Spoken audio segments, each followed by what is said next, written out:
episodi 4 kati ya wapendwa wa nyumba ya Julius. Nilipoingia kwenye nyumba ya Julius, sikujua kama ilikuwa mlango wa mabadiliko ya maisha yangu. Nilidhani ni kazi kama kazi nyingine ya jua na jasho, lakini siku za kwanza tu nilihisi tofauti. Julius hakuniangalia kama kijana wa kazi, bali kama mwanae wa damu. Kila asubuhi alinipatia chai sio mabaki, bali kikombe safi kama walivyopewa wanawe jioni.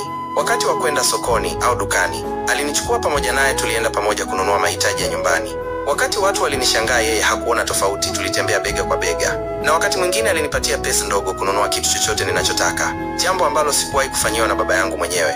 Watoto wake waliniona kama kaka yao. Wakiniona narudi kutoka bustani, walikimbia kwa furaha, wakisema, kaka Rashidi, kaka Rashidi. Mabinti zake wawili, Glory na Nafi, walikuwa na tabasamu lisilochuja. Walinifundisha jinsi ya kushika kalamu vizuri, kuninyoshea vitabu vya watoto wao na kuniambia, hivi ndivyo dada yangu nasoma. Mtoto wa kiume Nico alikuwa mdogo, lakini mwenye moyo mkubwa. Alinipa madaftari yake ya zamani na kusema, kaka, unaweza